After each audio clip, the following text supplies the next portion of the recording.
First at 4, new information on a house fire that trapped 3 people in Sterling Heights this morning. We'll have that. And here's Ben. We are severe clear today, Jason, but storm chances increase for the 4th. We'll look at your fireworks forecast coming up.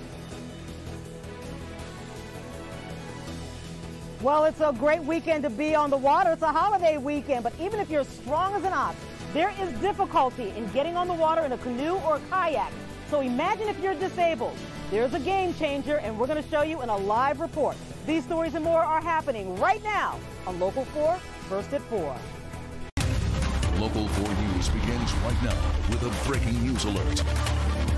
Yeah, let's start at 4 with a sad update to a story we've been following all day. We've learned an 18-year-old girl has died after a house fire in Sterling Heights. Firefighters were called to a home on Mariano Drive around 8:15 this morning.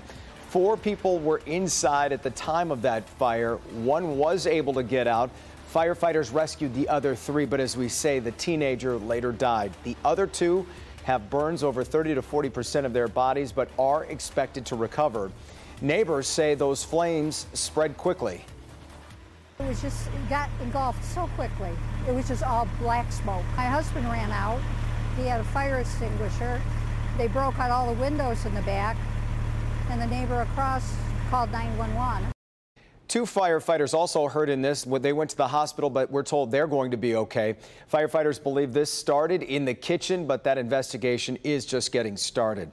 Another fire this afternoon raging out of control in Lapeer County. Sky 4 over this large barn fire at Brown City Road and M53. You can see just how fully engulfed that barn is.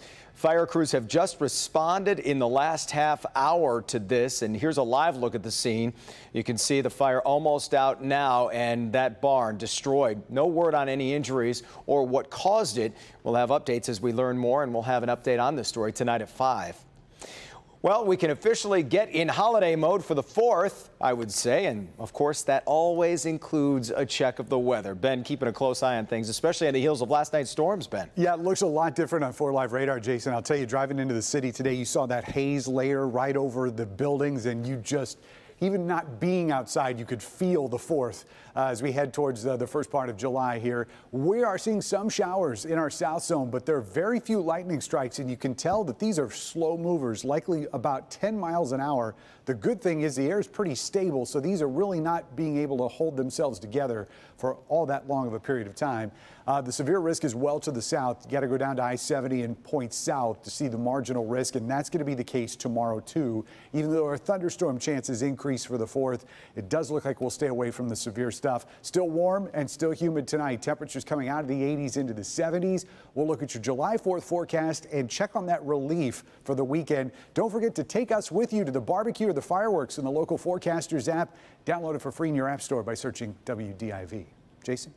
All right, Ben. And those storms that did roll through last night have left thousands of people without power on another hot and sticky day. At some point, about 75,000 people were without power.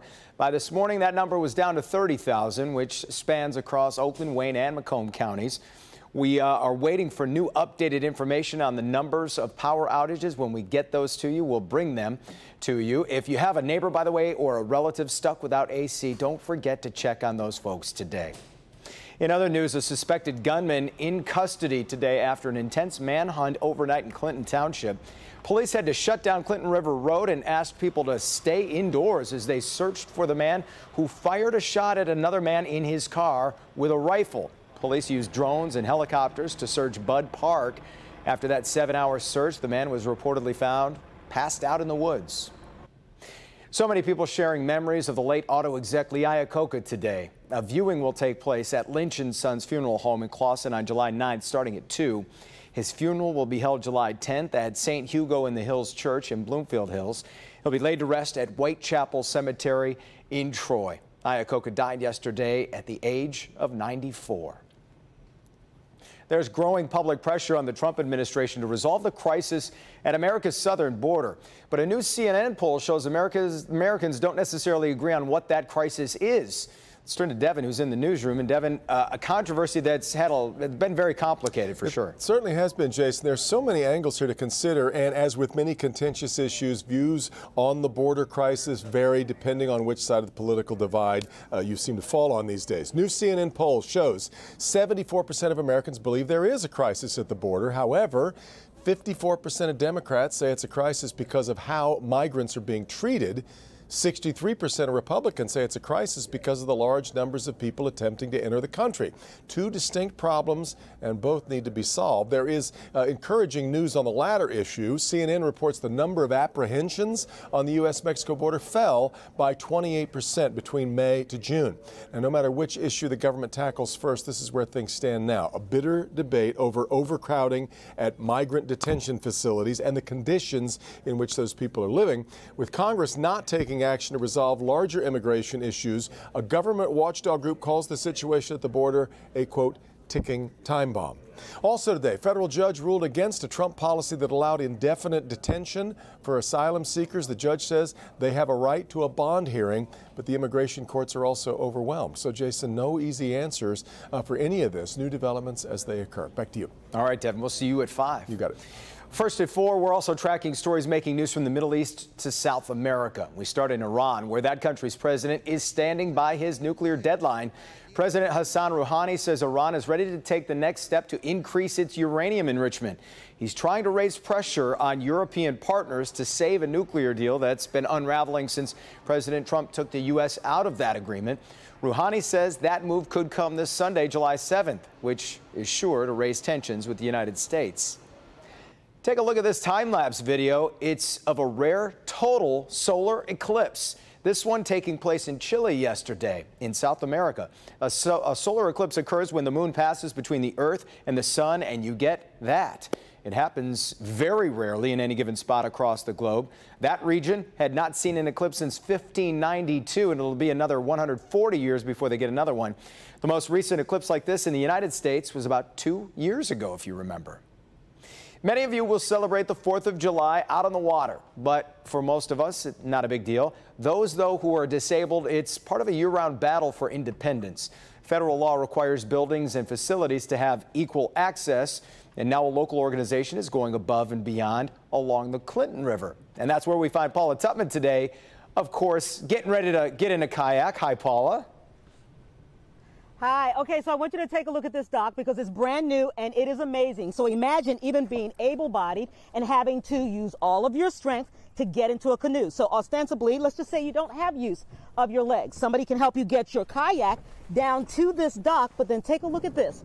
This is how easy it is to actually get into the water, but I gotta tell you, that other way, whew, not so easy.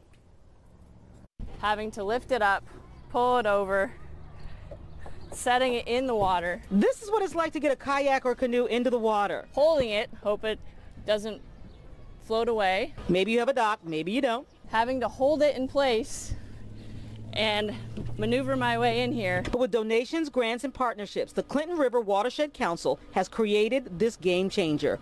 The first, Mount Clemens MacArthur Park, where a $160,000 Easy Dock system makes water fun, easier, and safer.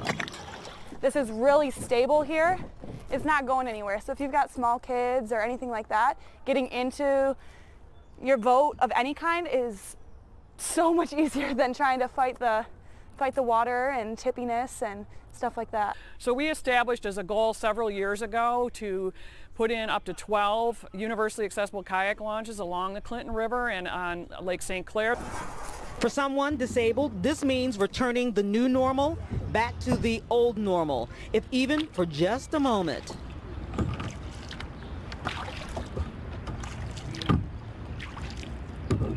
Saginaw native and veteran Travis Mills, who lost portions of all of his limbs in Afghanistan during an IED explosion, with his foundation to recalibrate wounded warriors, is an ambassador for this launch system and talks about what it means to have access in everything, in every way. For me, it's kind of hard to be able to get in and out of the kayak when I have my arms on and my legs off.